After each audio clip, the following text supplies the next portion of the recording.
दिल्ली में गुरुवार यानी 28 नवंबर की सुबह भी एक आम सी सुबह होने वाली थी, लेकिन अचानक से सन्नाटा पसर गया। वजह थी सुबह सुबह ही दिल्ली के प्रशांत विहार में पीवीआर के पास हुआ एक जोरदार धमाका।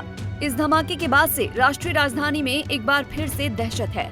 लगभग 11:48 पर हुए इस विस्फोट ने इलाके के लोगों को खौफजदा कर दिया, क्योंकि करीब 1 महीने पहले रोहिणी इलाके में ऐसा ही एक और विस्फोट हुआ था। दोनों घटनाओं में एक चिंताजनक समानता है और वो है मौका वारदात पर सफेद पाउडर का मिलना। इसी बात ने दिल्ली पुलिस के अधिकारियों के माथे पर भी बल डाल दिए हैं और सबसे बड़ा सवाल है कि आखिर इन धमाकों का मकसद क्या है। वारदात की गंभीरता को परखते हुए राष्ट्रीय राजधानी की पॉलिटिक्स हरकत में आ गई। आम आदमी पार्टी के नेशनल कन्वीनर और दिल्ली के पूर्व मुख्यमंत्री अरविंद केजरीवाल ने केंद्रीय गृह मंत्री और तथाकथित बीजेपी के चाणक्य कहे जाने वाले अमित शाह पर जबरदस्त निशाना साधा है। मैं अमित शाह जी से कहना चाहता हूं, केजरीवाल को मत रोकिए, क्राइम को रोकिए, अपराध को रोकिए, वो आपकी जिम्मेदारी है। केजरीवाल को रोकना आपकी जिम्मेदारी नहीं है। अगर आज आप अपना काम ठीक से कर लेते तो आपको केजरीवाल को रोकने की जरूरत नहीं पड़ती, केजरीवाल को नांगलोई जाने की जरूरत नहीं पड़ती। क्या छुपाने की कोशिश की जा रहा है। महिलाएं असुरक्षित हैं। महिलाओं को, छोटी छोटी बच्चियों के साथ उनकी किडनैपिंग करके उनको रेप कर दिया जाता है, उनको मर्डर कर दिया जाता है। ईव टीजिंग की, मनचलों की घटनाएं मेट्रो के अंदर और बस के अंदर सफर करना दूभर होता जा रहा है। और ये सारी घटनाएं घट रही हैं अमित शाह जी के घर के चंद किलोमीटर के अंदर। अमित शाह जी जो कि देश के गृह मंत्री हैं, दिल्ली सीधे उनके अंडर में आती है। दिल्ली की कानून व्यवस्था उनको मेंटेन करनी है। वो अपने घर के 20 किलोमीटर के दायरे को सुरक्षित नहीं रख पा रहे, तो फिर वो कैसे देश चलाएंगे, कैसे देश के अंदर कानून व्यवस्था लागू करेंगे। अमित शाह जी से मैं पूछना चाहता हूं, ये हो क्या रहा है?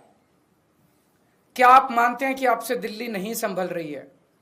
और दिल्ली के लोग अब सुरक्षा के लिए किसके पास जाएं? महिलाओं से पूछना चाहता हूं, मैं अपनी दिल्ली की मां, बहनें, बेटियां, उनसे सबसे पूछना चाहता हूं, क्या आप सुरक्षित महसूस करते हो अपने आप को जब घर से बाहर निकलते हो?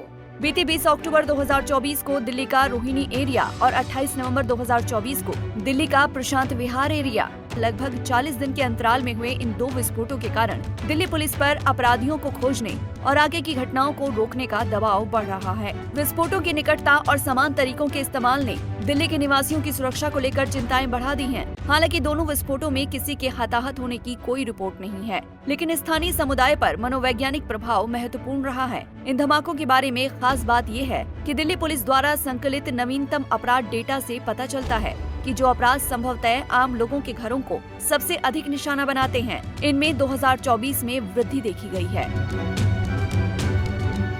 2023 के मुकाबले इस साल डकैतियों में 23% और 2022 की तुलना में 46% की वृद्धि हुई है। इस तरह पिछले साल की तुलना में चोरियों में 25.2% की वृद्धि हुई है। 2022 की तुलना में ये वृद्धि आश्चर्यजनक रूप से 60% है। आंकड़ों से पता चलता है कि शहर में हत्या के प्रयास के मामलों में भी 2023 की तुलना में इस साल 18% की वृद्धि देखी गई है। सभी आंकड़े जनवरी से अगस्त के बीच हुए अपराधों से संबंधित हैं। 2024 में शहर की सड़कें भी अधिक सुरक्षित नहीं हैं। मृत्यु दर में वृद्धि देखी जा रही है। पुलिस आंकड़ों के मुताबिक एक साल में घातक दुर्घटनाओं में आमतौर पर पिछले साल की तुलना में थोड़ी गिरावट देखी जाती है। हालांकि आंकड़ों से पता चलता है कि 2023 और 2022 की तुलना में 2024 में उनमें लगभग 5% की वृद्धि हुई है। आम आदमी पार्टी के नेशनल कन्वीनर अरविंद केजरीवाल ने दिल्ली की इस दहशत को बेहद करीब से महसूस किया है। उन्होंने अपनी एक एक्स पोस्ट में गृह मंत्री निवास के पास हो रहे अपराधों का नक्शा जारी कर सुरक्षा के मुद्दे पर गंभीर सवाल उठाए हैं। आपने दिल्ली की हर आपराधिक गतिविधि पर बेहद करीब से संज्ञान लिया है। हमसे जुड़े रहने के लिए हमारे YouTube चैनल को सब्सक्राइब करें और नई वीडियो की नोटिफिकेशन के लिए बेल आइकॉन को दबाएं।